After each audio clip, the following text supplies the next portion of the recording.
17. bölüm Misir sahibi. Allah bizimlə hər şey vasitəsilə danışır. Həqiqətən də görmək istəyənlər üçün əlamətlər hər yerdədir.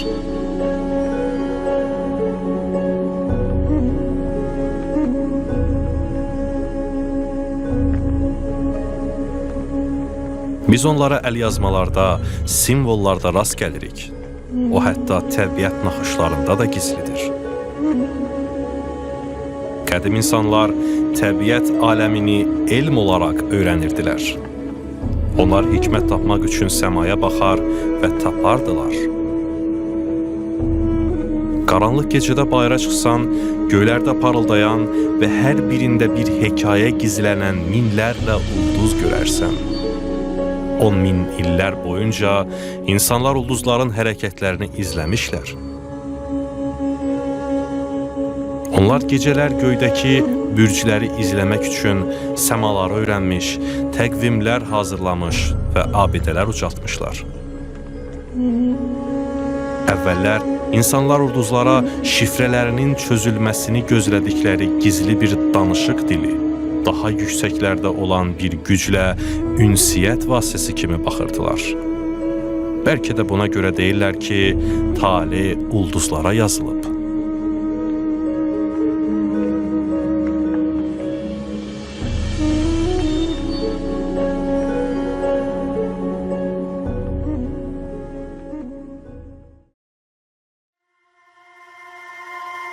Gecə səmasında bütün ulduzlar arasında ən çox parlayan bir ulduz var və bu ulduz yol göstəricilik ilə əlaqələndirilir.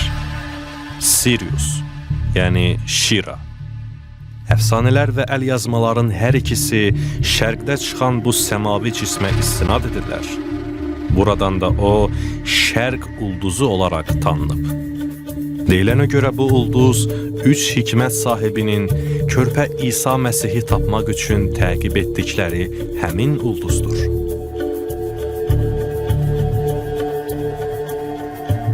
Maraqlıdır ki, bu ulduz öz adı ilə də Quranda zikr edilmişdir. Şiranın da Rəbbi odur. Quran-ı Kərim 53-cü surə 49-cu ayə. Şeyx Nasir Məkarim Şirazinin Əl-Əmsal fi Təfsiri Kitabillahil Munazzəl kitabının 17-ci cildinin 272-ci səhifəsində belə deyilir.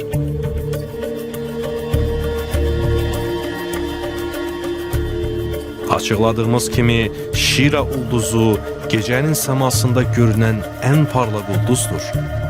O həmçinin Yəmani ulduzu, Sirius olaraq da bilinir. İmam Cəfər Sadiq əleyhissalamdan nəql edilir ki, İmam Əli əleyhissalam belə buyurur. Və bilin ki, şərqdən çıxana tabi olsanız, o sizi Rəsullahın yolu ilə aparacaq. Yeryüzünün şərqindən çıxan bu ulduz, şərqdən çıxan qaim Siriusdur. Sirius digər bir ulduz sistemi olan Orion kəməri ilə sıx əlaqələndirilir. Faktiki olaraq Orion kəməri Canis Major bürcündəki Siriusa işarə edir. Və hər iki ulduz sistemi qədim insanlar üçün çox əhəmiyyət daşıyır.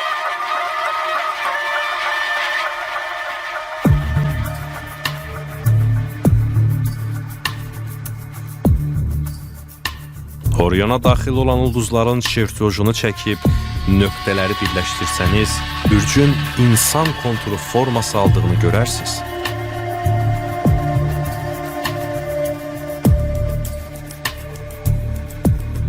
Qədim Misirlilər zərrə qədər şübhə etmədən inanırdılar ki, bu ulduz sistemi Tanrı Osiris'in səmavi təmsilçisidir. Piramida mətinləri bildirir ki, Orion Osiris olarak gelmişti.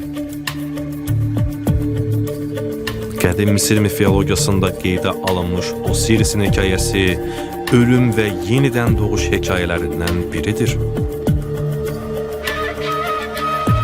Əfsanəyə görə Osiris böyük hökmdar olur və qardaşı Set tərəfindən gənc yaşda öldürülür. Osirisin arvadı Isis onun bədənini bərpa edərək onu həyata qaytara bilir. Beləliklə o, həmçinin dirilişin və öldükdən sonra həyata qayıdışın rəmzi olur.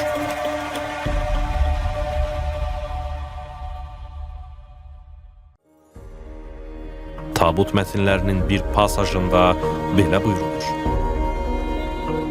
Mən yaşayıram, mən ölürəm, mən Osirisəm.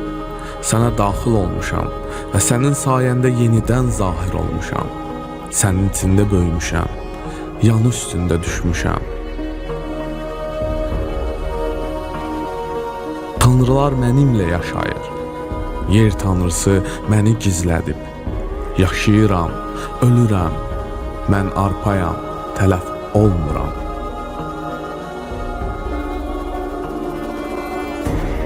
Misirlilər inanır ki, yenidən doğuluşun simvolu Osiris yer üzünə qayıdacaq və axır zaman hadisələrində mühüm rola sahib olacaq.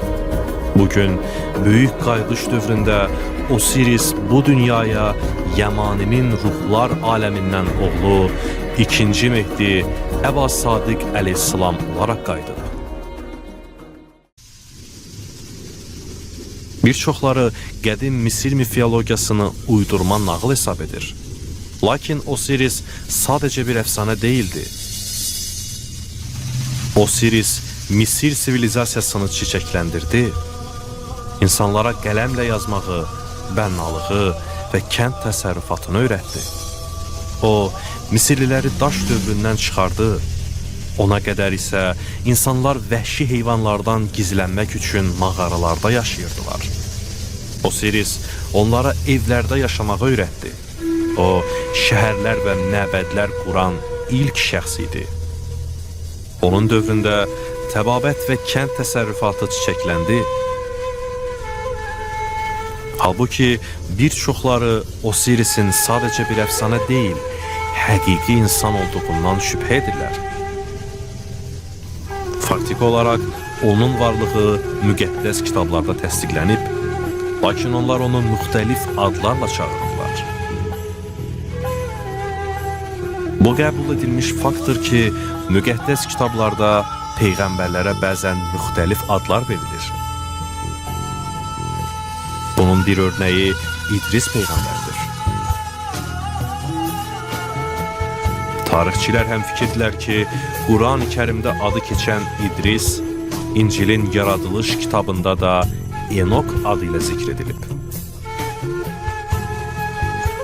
Və Osiris kimi bu peyğəmbər də eyni sivilizasiyanın inkişafı ilə səciyyələndirilir.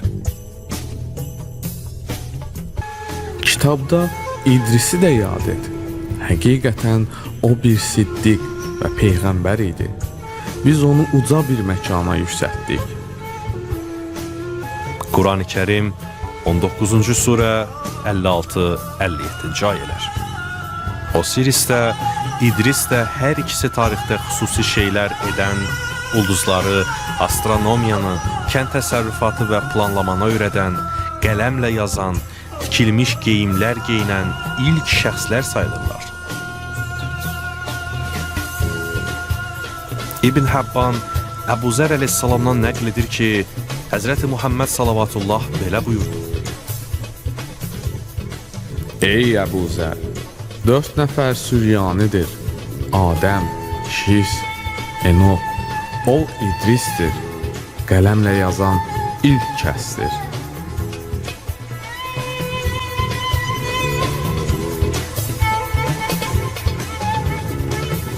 İncil də, Quran da Enokun Allah adamı olduğunu təsdiqləyib, lakin müqəddəs kitablarda onun haqqında çox az məlumat verilir.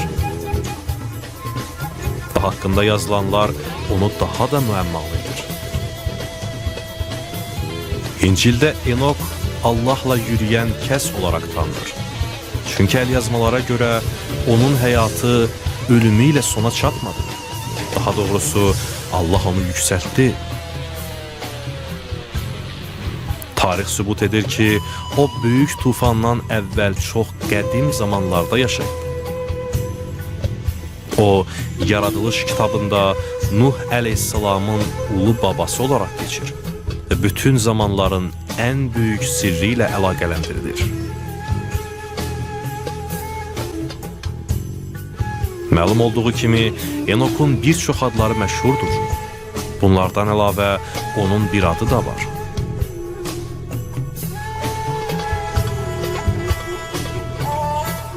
Ərəb tarixçisi olan Əl-Məclisi yazır ki, Böyük Piramida tufandan əvvəl yaşamış Saurid adlı bir hökmdar tərəfindən tikilib. Kral Saurid əsasən İbranicə olan Enok adı ilə məşhurdur. Planetdəki hadisələri yüksək səviyyədə anlaması sayəsində Enok böyük tufanı öncədən görə bilirdi. Enok kitabında belə buyurulur. O gün ruhların Rəbbinin əzabı gələcək və yeryüzünün üzərindəki bütün su xəzinələri ortaya çıxacaq. Sular kişi və qadının birləşdiyi kimi birləşəcəklər. Yeryüzündə yaşayan hər kəs məhv ediləcək. Enokun kitabı 54-cü surə 7-ci 10-cu ayələr. Enok bilirdi ki, tufan gəlir və faktiki olaraq yer üzündə olan hər şey məhv olacaq. Odur ki, o, xəzinələri və yazılmış bütün dəyərli elmi şərhləri qoruyub saxlamaq üçün piramidaları tikdi. Əlavə məlumatlara keçmədən öncə bütün bu parçaları bir-birinə birləşdirən təkzib olunmaz dəlili qeyd etmək lazımdır. Tarixi yazılar bu faktı təsdiq eləyir ki, piramidaları Enok tikib. Enok Osiris adı ilə də məşhurdur. Osiris isə Orion bürcü ilə əlaqələndirilir. Gizadakı 3 piramida Orion kəmərindəki ulduzların 3 ölçülü xəritəsini qüsursuz şəkildə yer üzündə əks etdirir. Bu piramidalar dünyanın bu zamana qədər qorunub saxlanılmış yeganə möcüzəsidir və onlar həqiqətən də əsrarəngizdirlər. Bu cür meqalitik tikililərin müasir texnologiya olmadan necə inşa edildiyi insanları uzun illər heyrət içində qoyur. Bizim çöldən gördüyümüz şeyin onun içindəki müəmma ilə heç bir əlaqəsi yoxdur. Böyük piramida otaq və hücrələrlə doludur. Müasir texnologiyanın sayəsində artıq onun içinin tərtibatını da bilirik. Lakin xəzinələrin böyük qismini ortaya çıxara bilməmişik. Bəzi keçidlər 14 santimetrə qədər nazikdir. Bu da insanlara onlardan keçməyi qeyri-mümkün edir. Piramida qəsdən bir bilməcə kimi inşa edilib. Düşünün ki, insanlar keçidlərdən asanlıqla keçə bilsəydilər, xəzinələr və əlyazmalar uzun müddət bundan əvvəl qarət edilərdi. Lakin bu otaqları kəşf etmək üçün tələb olunan texnologiya bu günə qədər hələ də mövcud olmayıb. Və piramidaları tikən şəxs bu dövrdə onun xəzinələrini ortaya çıxaracaq şəxsin özüdür. Yahudi, Xristiyan və Müsəlman əlyazmalarının hamısı axır zaman hadisələrində Misirin böyük rola sahib olacağı barədə həmfikirdirlər. İmam Əli əleyhissalam belə buyurur. Misir Mehdinin dayağıdır. Seyyid Əli Aşur, Maza qalə İmam Əli əleyhissalam Ən-Axiriz Zaman kitabı, səhifə 328. Rəvayətlərdən aydın olur ki, axır zamanın önəmli şəxsi Misirdən gəlir.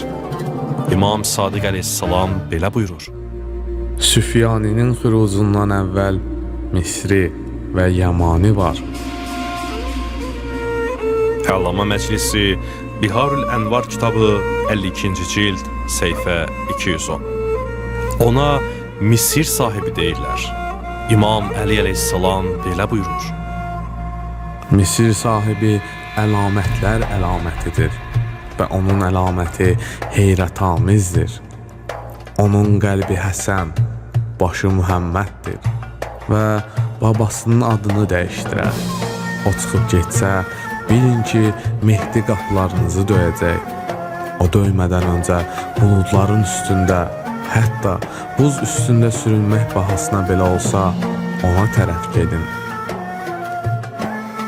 Seyyid Əli Aşur Maza Qalə İmam Əli əleyhissalam Ən Axir Zaman kitabı səhifə 328. İmam Əhməd Əl-Həsən əleyhissalam açıqlamışdır ki, Misir sahibi bir dahidir. Keçmişdə o dövrdəki mühüm bir məsələdən dolayı, həmçinin qaimin dövründə olacaq bir məsələni qorumaq üçün Allah ona piramidaları tikməyi əmr etmişdi. Onları açacaq və sirləri ortaya çıxaracaq şəxs də o özüdür. Birdən çox hədisdə Misir sahibinin bir şeyin şifrəsini açacağı və icazkarlıqları aşkara çıxaracağından bəhs edilir. Həzrəti Muhammed əleyhissalam belə buyurur. Misir sahibi uzun gizlilik və səssizlikdən sonra xüruz edəcək və sirlərlə dolu mağaranı açacaq və intiqam, intiqam deyə səslənəcək. O, Mehdiyə zəmin hazırlayacaq.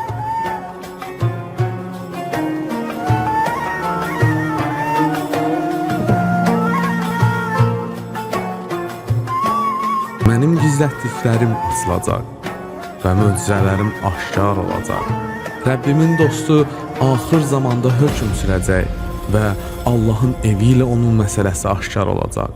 O, yüksəlməli və oranı da ötüb keçməlidir. Eyni ilə kəhanətlərdə deyildiyi kimi piramidaları inşa edən Enok rəcət etmişdir.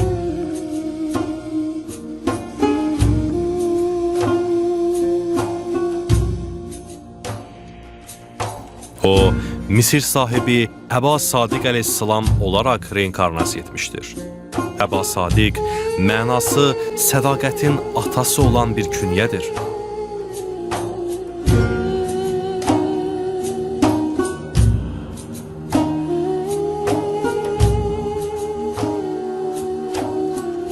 O, bu künyə ilə tanınmazdan əvvəl valideynlərinin ona verdikləri Abdullah Haşim adı ilə tanınırdı. Ona Allah adamı olmaq öyrədilmədi. Əksinə, içindəki bir şey Allaha və Muhammed əleyhissalamın əhl-i beytinə olan dərin sədaqət onu doğru yola hidayət etdi.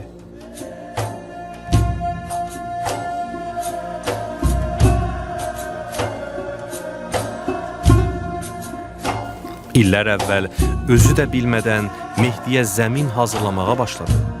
Bu minilliyin əvvəllərində o, təməl qoyma olaraq bu dünyanın zülmətində nur kimi parlayan Məsih Dəccal və ya qısaca Təc serialını çəkməklə hökumətlərin və dinlərin fəsadını, həmçinin güc sahiblərinin məxfi gündəmini ifşa etdi.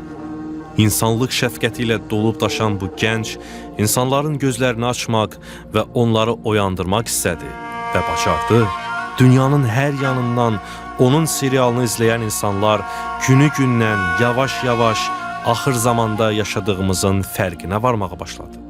Bu da bir hadisəyə, vəd edilmiş Mehdinin gəlişinə işarə edir. Abdullah Haşimin daxilindəki hərəkət verici qüvvə Allahı tanımağa və haqq nə olursa olsun onu tanımağa aparan səmimi bir istək idi. Beləcə, Kərim olan Allah onu hidayət etdi. Uzaqlardan yəmani dəvətini eşitdi və zülmətin tən ortasında nuru tapdı.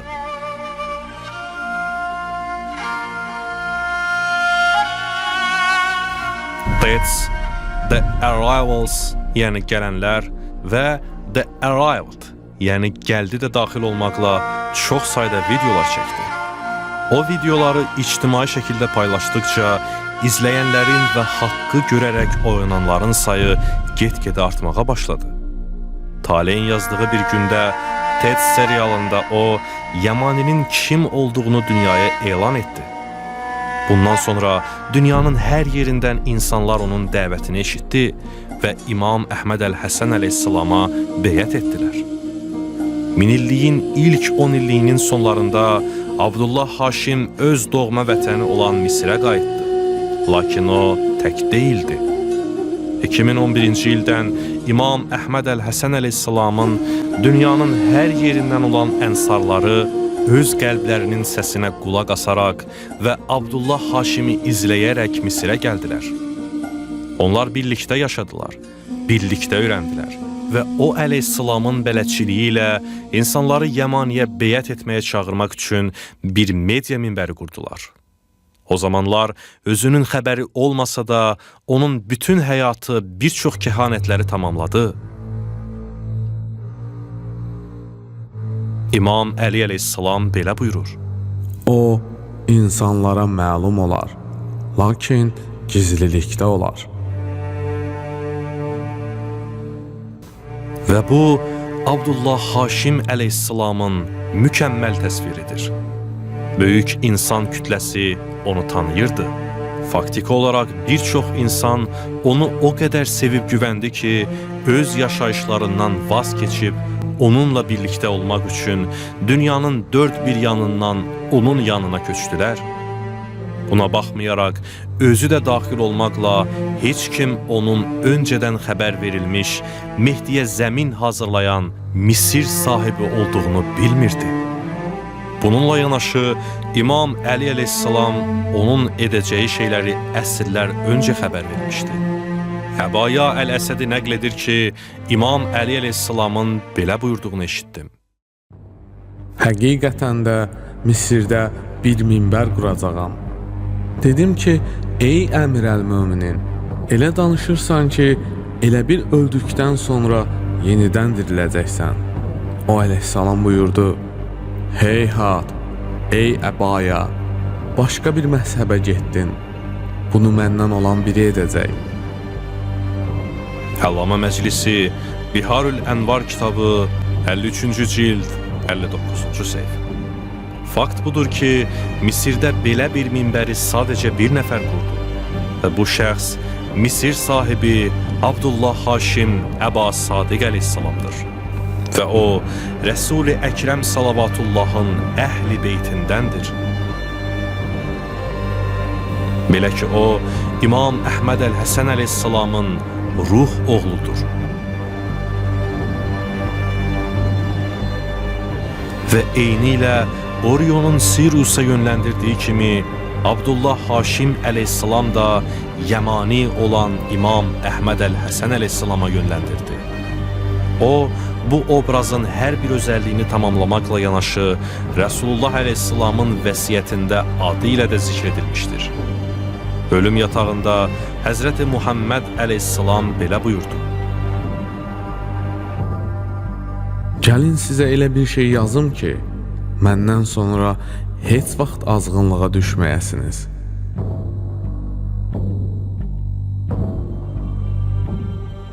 Yəni bu vəsiyyət ona tabi olanlara hidayət olunacaqlarına zəmanət verir.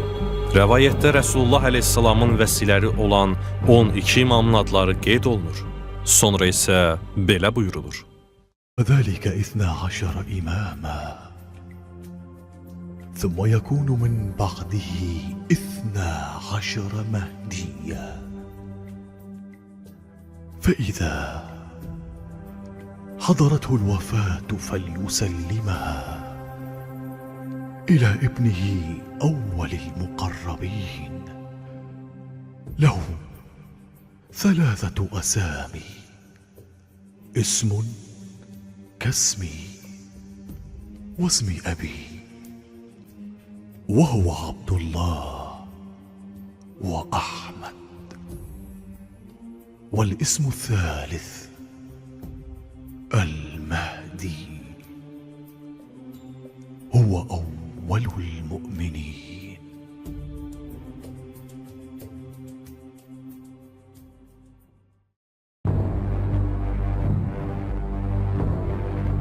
Əhl-i Beyt əleyhissalam elmi adətən öz hədislərində gizli saxlayır və sadəcə özləri deşifrə edə bilirlər.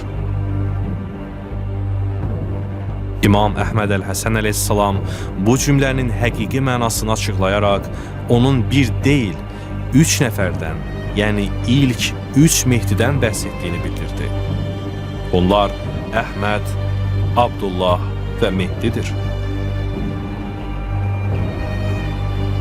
Resulullah aleyhissalam açıq aydın bildirir ki, Vəsinin bir adı atasının adı kimi olacaq və onun atasının adı Abdullah Haşimdir. Bu da ikinci Mehdinin adıdır.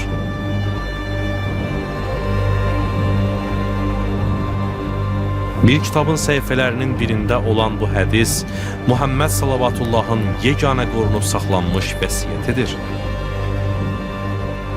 O, Əhməd və Abdullahı adları ilə zikr edir.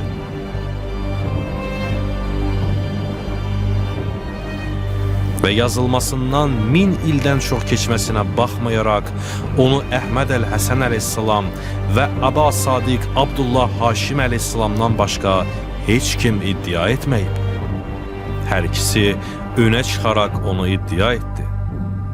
Allah vəsiyyəti bir daha batil iddiaçılardan qorudu.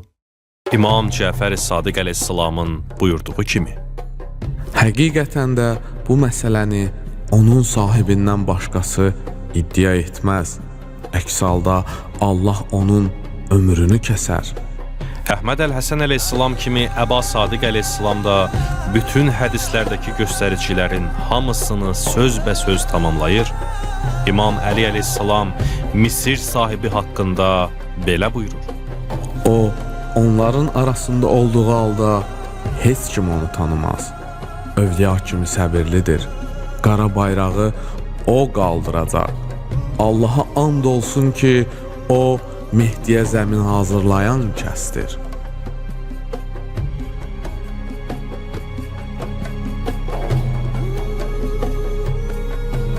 Və Əba Sadiq əleyhissalam 2015-ci ilin yazında eyni ilə bu cür etdi. O, qanunsuz qurulmuş ofisə sarsıdıcı zərbə vurdu və qara bayraqları qaldırdı. Bu mühüm hadisəni başa düşmək üçün gərək keçmişə qaydaq. Uzun illər Abdullah Haşim Yəmani Əhməd əl-Həsən əleyhissalama iman etdi. İnsanları haqqa çağırdı və Misirdə təbliğat minbəri qurdu. Lakin bunların əksəriyyəti Əhməd əl-Həsənin qeybi dövründə baş verdi. Maraqlısı budur ki, fiziki qeybətinə baxmayaraq Əhməd əl-Həsən əleyhissalamın dəvəti oğlu Əba Sadiq əleyhissalamın zəhməti ilə böyüdü və dünyanın hər tərəfinə yayıldı.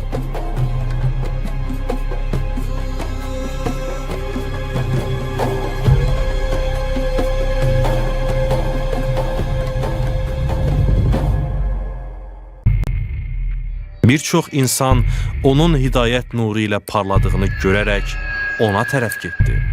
Lakin unutmayın ki, nur həm də milçəkləri, həşəratları və daha alçaq məxluqları özünə cəlb edir. Möminlər kimi kafirlər də ona axın edir. İmam Əhməd əl-Həsən əleyhissalamın dəvətini qəsb edənlər Misir ənsarları haqqında eşitdilər və imam adına çalışdıqları iddiası ilə onların yanına gəldilər. Onlar Misir ənsarlarından İmam əleyhissalamın dəvəti üçün birlikdə çalışmaq istədilər. Onlar Əba Sadiq əleyhissalama yalan danışdılar və həqiqətən də onu aldada biləcəklərinə inandılar. Lakin Allah onların saxtakarlığını üzə çıxardı. 23 yanvar 2015-ci ildə İmam Məhdi sahib əz-Zaman əleyhissalam zuhur etdi və İmam Əhməd əl-Həsən əleyhissalam da səssiz qeybətdən çıxdı. İmam Məhdi əleyhissalam ilə görüşən 12 nəfər dünyaya o həzrətin müjdəsini verdi. Bundan qısa zaman sonra internetdə ofisin yalanlarını ifşa edən və insanları hidayət bayrağı olan qara bayraqlara çağıran çox sayda videolar peyda oldu. Bu, Əba Sadiq əleyhissalamın və əshabının saxta imamı ifşa etdikləri video ilə pik həddə çatdı.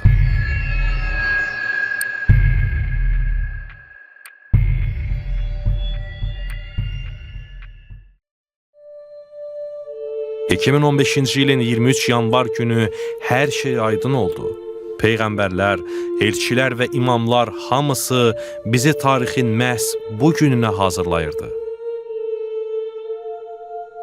Əsrlər boyunca onlar kəhanətləri bilməcənin parçaları kimi zaman və məkan boyunca səpələdilər. Nəhayət, məsələnin sahibi gəldi və onları birləşdirdi. Müfəzzəl İbn Ömər nəql edir ki, İmam Cəfər Sadiq əleyhissalam belə buyurur. Ey Abdullahın atası, mənə badə danışıb yayasınız. Allaha and olsun ki, bir müddət sizdən qeybdə olacaq və gizli qalacaq və siz çətinliklərlə üzləşəcəksiniz. Nəhayət, bəziləri deyəcəklər, ölüb ya həlak olub, hansı vadiyə gedib? Möminlərin gözləri onu ağlayacaq, gəmi dəniz dalğaları arasında yırğalandığı kimi onlar da yırğalanacaqlar. Bu zaman yalnız Allahın əhd aldığı, qəlbinə iman yazdığı və özündən olan bir ruhla gücləndirdiyi şəxslər nizat tapacaqlar. Onunki şübhəli bayraq qalxacaq ki, hansı hansındandır bilinməyəcək. Müfəzzəl dedi, mən ağladım və dedim, biz o zaman nə edəcəyik? Bu zaman Həzrət əleyhissalam otağa düşən günəşin işığına baxıb dedi, ey Allahın qulu, bu günəşin işığını görürsən? Dedim, bəli. Buyurdu, Allaha and olsun ki, bizim məsələmiz ondan daha aydındır. Əllama Məclisi Biharul Ənvar kitabı səhifə 282-283. Dəlillərinin günorta çağı saçan günəş kimi aydın olduğu sadəcə bir bayraq var. Bütün bunlarla yanaşı Abdullah Haşim vəsiyyətdə zikr edilmiş şəxs, öncədən xəbər verilmiş Misir sahibi yaxud da Misir minbərini quran şəxs olduğunu heç vaxt düşünməmişdi. Baxmayaraq ki, o bütün göstəriciləri təfərrüatı ilə tamamlamışdı.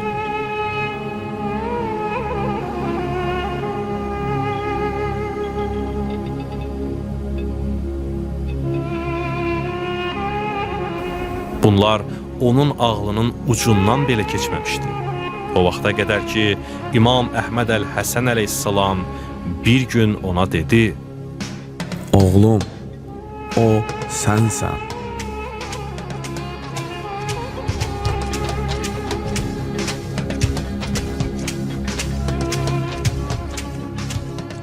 Beləliklə onun səyahətinin yeni dövrü başladı. Qaim İmam Əhməd əl-Həsən əleyhissalamın irəli sürdüyü böyük məsələlərdən biri də ruh elmidir.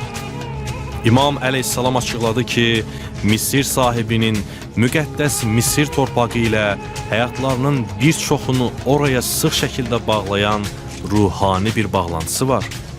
Tarix bu torpaqda dəfələrlə təkrarlanmışdır. Əfsanəyə görə Osiris qardaşının xəyanətinə qədər Misirin hökmdarı olub.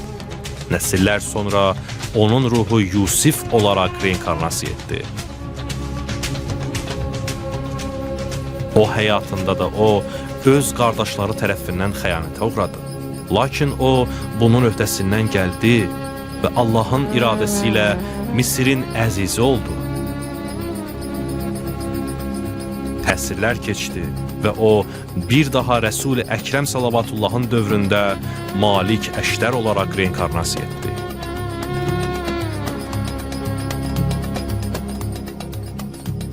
Malik Əşdər səmimi bir müsəlman idi və Rəsulullah əleyhissalamın vəfatından sonra İmam Əli əleyhissalamın ən sadiq səhabələrindən biri olaraq qaldı. İmam Əli əleyhissalam Maliki Misirə əmir təyin etdi. Lakin o, həmin dövrdə oraya gedib çıxa bilmədi. Malik Əşdərin düşməni Muaviyə gücünü itirməsindən qorxaraq öz xəfiyyələrindən birinə əmr etdi ki, onu zəhərləsin. Onun bədəni öldü, lakin ruhu səfərinə davam etdi.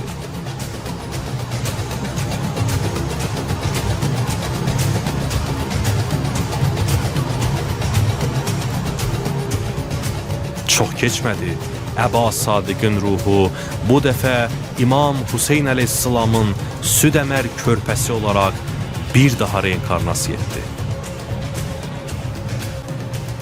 Tarixin bu mərhələsində Yezid ibn Muaviyə müsəlman xilafətinin idarəçiliyini ələ keçirmişdi və onun niyyəti dinin son sütunlarını da məhv etmək idi. İmam Hüseyn əleyhissalamın Abdullah adlı körpə oğlu oxla boğazından vurularaq amansızca qətlə yetirildi və atasının qollarında canını tapşırdı.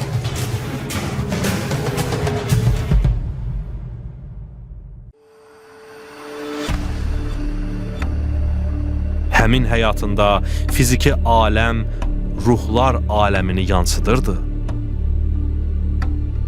Çünki İmam Əhməd əl-Həsən əleyhissalam və Əba Sadiq əleyhissalam ata-oğul olaraq reinkarnasiya etmişdilər. Və bu dövrdə ilahi təqdirlə onlar yenə bir-birlərini tapdılar. Əhməd əl-Həsən əleyhissalamda olduğu kimi dünyanın hər yerindən möminlər şərq qara bayraqlarını və Əba Sadiq əleyhissalamın məqamını təsdiqləyən yuxu və kəşflər gördülər. Şeytan bizim surətimizə girə bilmir deyə buyurmuş Əhl-i Beyt əleyhissalam insanların yuxularına girərək ikinci Mehdiyə şahidlik etdilər. Daha çox arxayınçılığa ehtiyacı olanlar bu məsələni birbaşa istixarə ilə Allahdan soruşdular. İmam Cəfər Sadiq əleyhissalam belə buyurur. Kim seçdiyi ilə razılaşaraq istixarə edərsə, Allah da heç şübhəsiz onun üçün ən xeyirli olanı seçər. Şeyx Hur Amuli Vəsali-ü Şiə kitabı Dua və İstixarə babı. İnsan səmimi şəkildə istixarə edərsə, Allah da ona hidayət edər. Və zamanla istixarə də qara bayraqların həqiqətən də vəd edilmiş hidayət tərəzisi olduğuna şahidlik etdi. Özündən əvvəlki Allahın xəlifələrində olduğu kimi insanlar Əba Sadiq əleyhissalamın da böyük möcüzələrinə şahid olmuşdular. Və bu möcüzələrin xırdasından böyüyünə qədər hamısı sənədləşdirilmişdir. Ölüm və yenidən dirilişlə əlaqələndirilən Əba Sadiq əleyhissalam bir dəfə bir qadını ürəyi dayandıqdan sonra həyata qaytardı. Həmçinin bir qrup insan onun ayı səmadan necə yuxa çıxarıb sonra yenidən qaytarmasını öz gözləri ilə gördülər. O, sonsuz bir qadının hamilə qalmasını təmin etdi, cinləri işlətdi və bunlar günü-gündən artan uzun möcüzələrdən bir neçə nümunədir.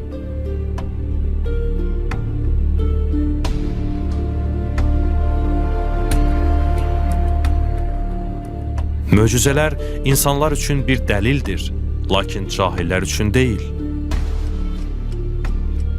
İsa əleyhissalam suyu şərabə çevirəndə və ölünü dirildəndə insanlar ona sehirbaz demədimi? Həzrəti Muhammed əleyhissalam eyni şeylə günahlandırılmadımı?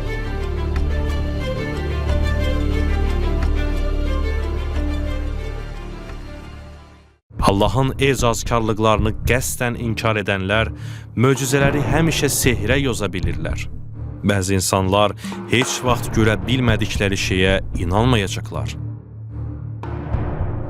Qeyb məsələsi həmişə dinin mərkəzindədir.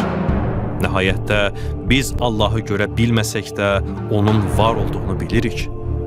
Biz qeyb elmini öyrənməkdə Allahın seçilmiş peyğəmbərlərinə, elçilərinə və imamlarına söykənirik. Biz artıq Əba Sadiq əleyhissalamın çox sayda adları ilə məşhur bir peyğəmbər olan Enok olaraq daha öncə inkarnasiya etdiyini açıqlamışıq. Tarixin ona verdiyi digər bir ad isə Yunan adı olan Hermesdir. Yunanlara görə Hermes ilahların ən hikmətlisi idi. Bir dəfə o, bu sözlərilə insanlara çox önəmli bir şey bildirmişdi. Yuxarıda olan, aşağıda olan kimidir. Göründüyü kimi, bu ifadə əslində kainatın fiziki təsviridir. İmam Əhməd Əl-Həsən əleyhissalam buyurur: Davud ulduzu kainatın quruluşunun təsviridir. Gördüyünüz bu ulduz forması eyni ilə kainatın təsviridir. Kainatın formasının necə olduğunu bilmək istəyən gərək bu ulduza baxsın.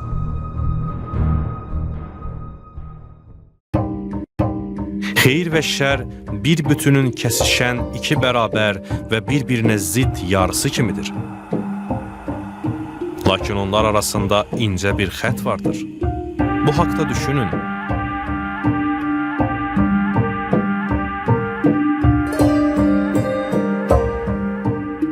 Əlyazmalar şeytanı bütün dünyanı aldadan biri olaraq qələmə alır. Məsih Dəccal da həqiqi Məsihi təqlid edərək bir çoxlarını aldadan bir yalancı olaraq tanınır. Əgər Allahın dini və şeytanın dini zahirən bir-birinə bənzər olmasaydı, şeytan insanların çoxunu necə aldada bilərdi? Və Məsih Dəccal həqiqi Məsihlə necə qarışdırıla bilərdi?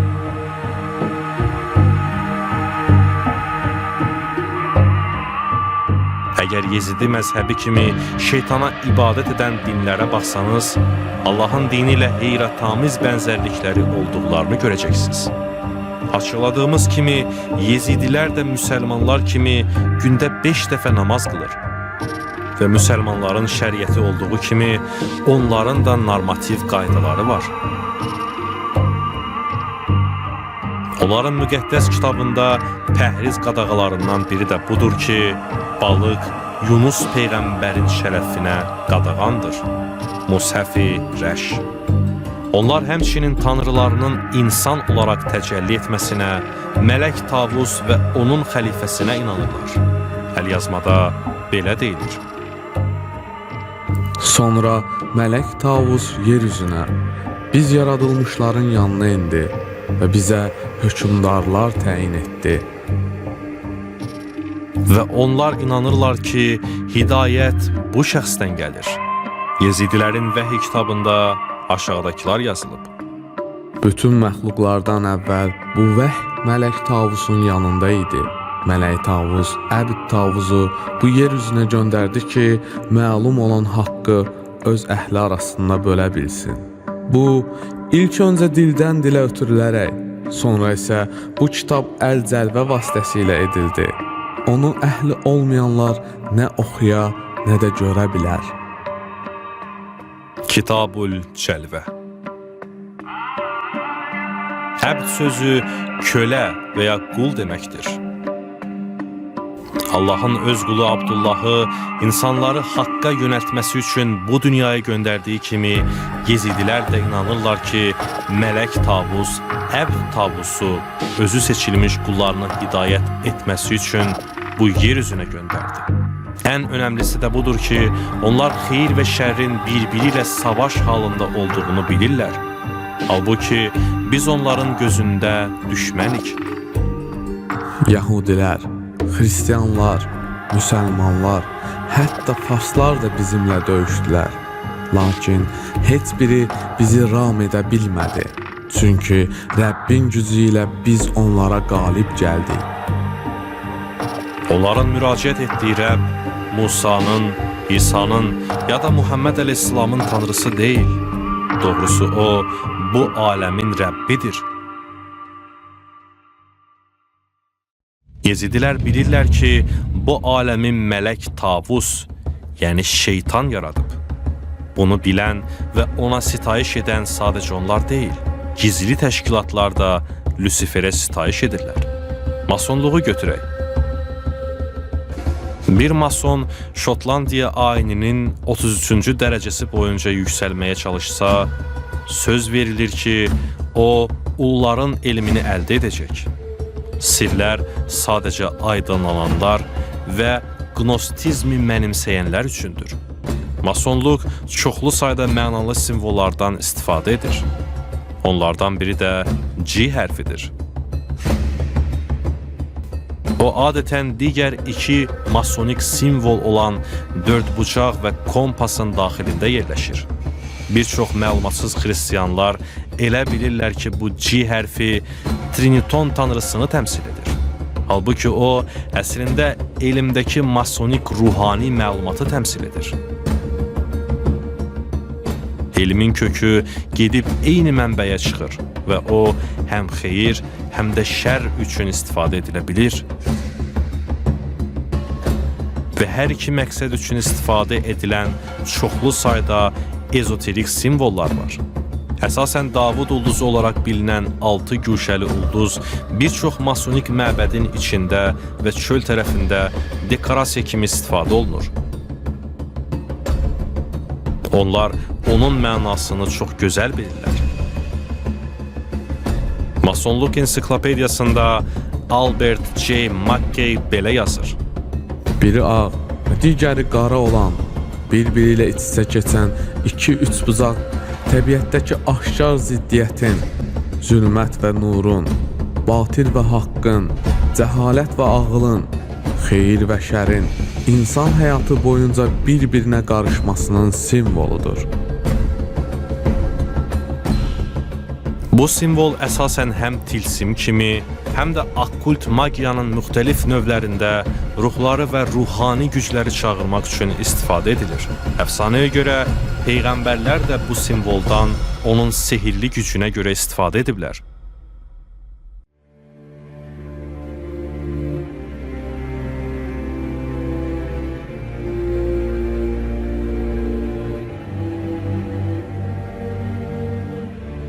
Hökümdar Davudun özü şər ruhları və şeytanları qovmaq üçün bu simvolu öz zirehinin üstünə həkk etmişdi. 6 güşəli ulduz həmçinin Siriusun simvolik təmsilçisidir. Yamani ulduzu olan Sirius masonluqda da önəm daşıyır və onlar onu müxtəlif simvollarda göstərirlər.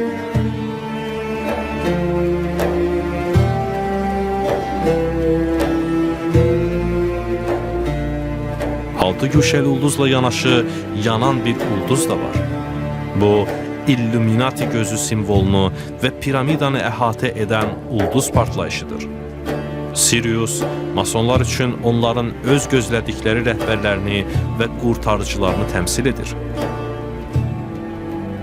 Onlar bu ulduzu onun, yəni Məsih Dəccalın təsvirinə uyğun olan şəxsin simvolu sayırlar. Açıq aydın görürsünüz ki, zülmət nuru, şeytan Allah'ı yamsılayır. Lakin o, bunu daima edə bilməz. Həba Sadiq əleyhissalam Enok olduğu inkarnasiyasında şeytan ilə üz-üzə gəlmişdi.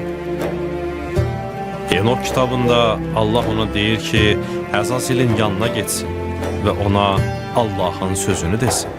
Sonra Enok gedib Əzazilə dedi, əminamanlıq görməyəcəksən. Sənə böyük bir cəza gəldi. Öyrətdiyin qanunsuzluqlar, insan oğullarına göstərdiyin hər küfür, zülüm və günah əməllər ucbatından sənə nə qurtuluş, nə mərhəmət, nə də şəfaət var. Enok kitabı 13-cü surə 1-ci, 3-cü ayələr.